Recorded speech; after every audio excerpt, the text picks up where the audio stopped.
সবাইকে স্বাগত জানাচ্ছি আজকের এই সেশনে।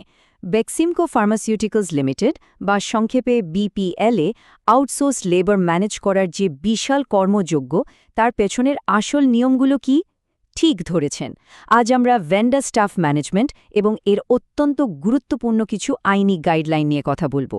একটা বিশাল কর্মী বাহিনীকে সঠিকভাবে পরিচালনার জন্য সঠিক নিয়ম জানাটা কতটা জরুরি সেটাই আজ আমাদের মূল ফোকাস। চলুন সরাসরি মূল বিষয়ে ঢুকে পড়া যাক। আজকের আলোচনার রোডম্যাপটা একদম সিম্পল।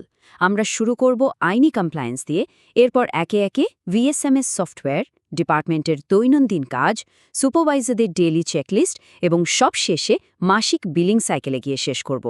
১ নম্বর সেকশন, আইনি কমপ্লায়েন্স এবং বাংলাদেশ শ্রম আইন। স্ক্রিনের এই অফিসিয়াল নির্দেশনার দিকে একটু নজর দেয়া যাক।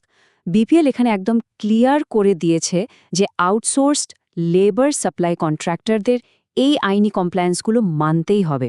এটা কোনো অপশন নয়, এটা আইন। আর আইন ভাঙা মানে সরাসরি এর জন্য কঠোর আইনি ব্যবস্থা নেওয়া হতে পারে, সেটা কিন্তু বলার অপেক্ষাই রাখে না।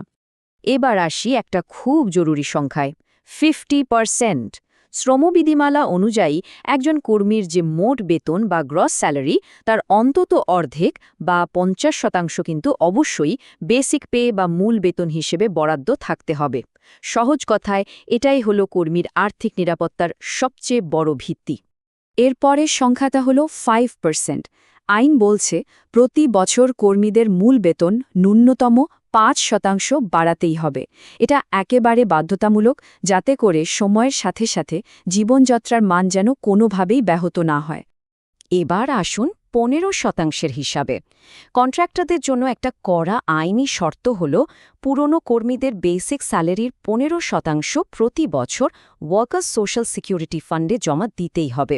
আর নতুন কর্মীদের ক্ষেত্রে তাদের জন্য এটা হবে ঠিক 1 মাসের বেসিক বেতনের সমান। এই পুরো আইনি ব্যাপারটার সবচেয়ে বড় টেকঅ্যাওয়ে বা সতর্কতা কি জানেন?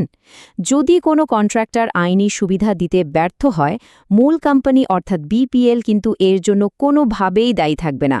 কর্মীদের সমস্ত সুযোগ সুবিধা এবং আইনি অধিকার নিশ্চিত করার পুরো দায়ভার 100% কন্ট্রাক্টরের কাঁধেই বর্তায়।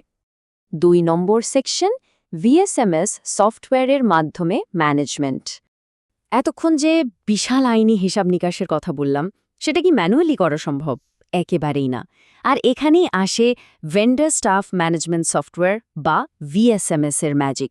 এটা শুধু একটা টুল নয়, বরং তথ্যবহুল, সময় সাশ্রয়ী এবং কর্মী বান্ধব এমন একটা সলিউশন, যেটা দিয়ে প্রতিদিনের হাজিরা, ওভারটাইম আর ছুটির একদম নিখুঁত হিসাব কষে সঠিক সময়ে বেতন দেওয়া নিশ্চিত করা হয়।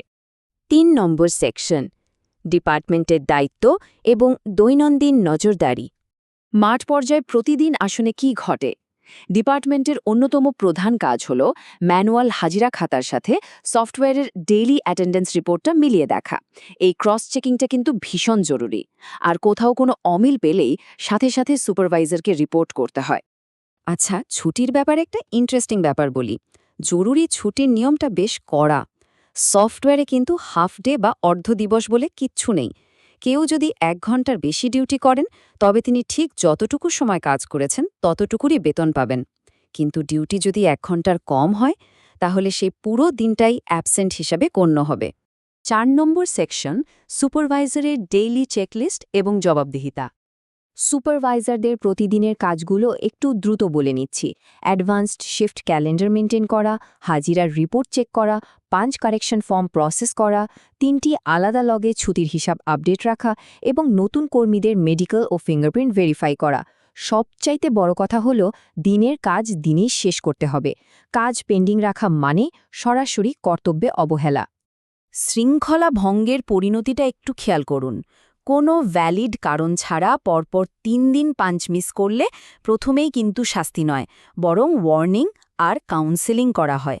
কিন্তু এর পরেও যদি পরিবর্তন না আসে, তখন জব কার্ডের রেকর্ডের উপর ভিত্তি করে সোজা বিল কাটা হবে। 5ম এবং শেষ সেকশন, মাসিক বিলিং সাইকেল বা মান্থলি ডেডলাইন। এখানে দুইটি কড়া ডেডলাইন আছে যা কোনোভাবেই মিস করা যাবে না। প্রথমত, প্রতি মাসের ১৮ তারিখের মধ্যে ম্যানুয়াল এবং সফটওয়্যার বিল যাচাইয়ের জন্য জমা দিতে হবে। আর দ্বিতীয়ত, ২০ তারিখের মধ্যে ফাইনাল সামারি ও ইনভয়েস জমা দেওয়াটা একদম বাধ্যতামূলক। সবচেয়ে ইন্টারেস্টিং ব্যাপার হলো, এই ২০ তারিখ যদি রোববারও হয়, তবুও এই নিয়মের এক চুলো নড়চড় হওয়ার কোনো সুযোগ নেই। আজকের এই বিশ্লেষণ শেষ করার আগে একটা প্রশ্ন দিয়ে যাই। এই যে আমরা এতক্ষণ ধরে সফটওয়্যার, চেকলিস্ট আর নিয়মের কথা জানলাম, এটা কি শুধু কর্মীদের সময় ট্র্যাক করার একটা সাধারণ টুল, নাকি একদম শুরুতে যে বিশাল আইনি ও আর্থিক দায়বদ্ধতার কথা বলেছিলাম সেটা থেকে রক্ষা পাওয়ার চূড়ান্ত ঢাল? ব্যাপারটা কিন্তু আসলেই গভীরভাবে ভাবার মতো। আজ তাহলে এ পর্যন্তই। আশা করি পুরো প্রক্রিয়াটি বুঝতে এই আলোচনা আপনাদের বেশ কাজে আসবে।